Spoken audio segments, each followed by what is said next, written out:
नमस्कार, आप देख रहे हैं 24 न्यूज। मैं हूं आपके साथ संजय मिश्रा। आज बात होगी उस हत्याकांड की जिसे साल 2008 में दिल्ली में बड़ी निर्ममता से अंजाम दिया गया था। वो 29 सितंबर 2008 की सुबह थी जब एक महिला पत्रकार सौम्या विश्वनाथन की दिल्ली के नेल्सन मंडेला मार्ग पर गोली मारकर हत्या कर दी गई थी। लंबे अरसे तक ये कानूनी प्रक्रिया चली और उसके बाद दिल्ली की साकेत कोर्ट ने 18 अक्टूबर 2023 को इस हत्याकांड के लिए आरोपी रवि कपूर, अमित शुक्ला, बलजीत मलिक और अजय कुमार को हत्या और महाराष्ट्र संगठित अपराध नियंत्रण अधिनियम यानी मकोका के प्रावधानों के तहत दोषी करार दिया। अब इस मामले की अगली सुनवाई 24 नवंबर 2023 को होगी।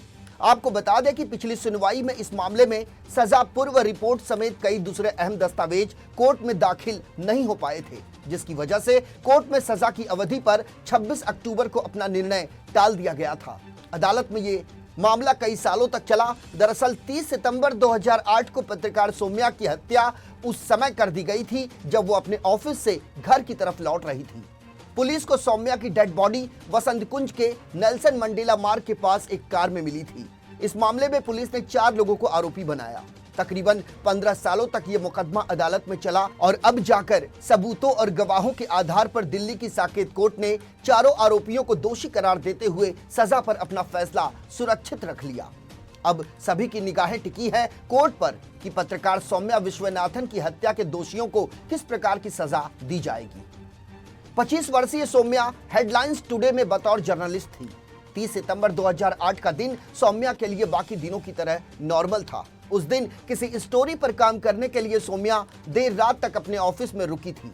अपना काम निपटाने के बाद अपनी कार से वो अपने घर की तरफ निकली, लेकिन सौम्या ये नहीं जानती थी कि ये उसकी जिंदगी का आखिरी लम्हा था और आखिरी बार कार ड्राइव कर रही थी। सुबह के करीब 3:30 बजे सौम्या की कार सड़क पर पलटी हुई मिली, जिस पर एक राहगीर की नजर पड़ी तो उसने पुलिस को तत्काल उसकी सूचना दी।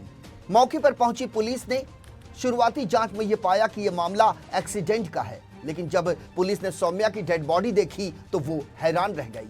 सौम्या अपनी ड्राइविंग सीट पर गिरी हुई थी। उसके सिर के पीछे खून बह रहा था, जहां पुलिस को गोली के निशान मिले। जांच के दौरान पुलिस ने पाया कि कार की ड्राइविंग सीट का कांच टूटा हुआ था, जबकि बाकी के सभी शीशे ठीक ठाक थे। पुलिस के अनुसार सौम्या की कार का एक पहिया भी पंचर था। क्राइम सीन को देखकर पुलिस को यह समझने में जरा भी देर नहीं लगी कि यह हत्या लूट के लिए की गई है। कई दिनों की जांच के बाद पुलिस ने पाया कि दिल्ली के वसंत विहार के लिए जाते समय सौम्या ने एक कार को ओवरटेक किया था।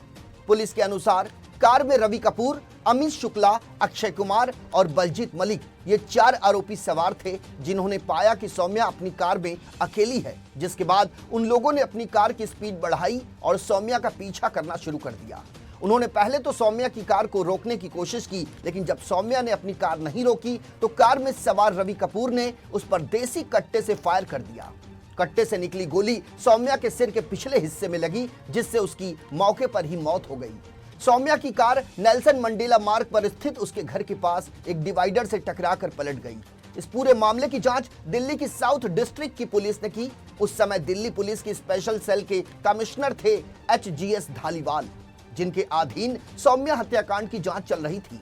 उस दौरान पुलिस कमिश्नर HGS धालीवाल ने पत्रकारों को बताया था कि उनके लिए ये एक चुनौतीपूर्ण मामला था, क्योंकि कथित हत्यारों और पीड़ित के बीच कोई फिजिकल कांटेक्ट नहीं था। उन्होंने कहा कि चलती कार से सिर्फ एक गोली चलाई गई, जो सौम्या के सिर पर लगी, जिसमें सौम्या की मौत हो गई। बताया यह भी जाता है कि मृतक सौम्या के परिवार वालों से इस मामले में CBI जांच की पेशकश की गई थी, लेकिन उन्होंने दिल्ली पुलिस की जांच पर भरोसा जताया और दिल्ली पुलिस के साथ बने रहने का फैसला किया। आज सौम्या के परिवार वाले दिल्ली पुलिस की जांच से संतुष्ट हैं कि दिल्ली पुलिस उनके भरोसे पर खरी उतरी। अब आपको बताते हैं कि सौम्या हत्याकांड की जांच में जुटी पुलिस आरोपियों तक पहुंचने में कैसे कामयाब हुई। दरअसल 18 मार्च 2009 के दिन जिगीसा घोष नाम की एक महिला की हत्या कर दी गई थी। पुलिस ने पाया कि लूटपाट के बाद अज्ञात आरोपियों ने जिगीसा को मौत के घाट उतार दिया।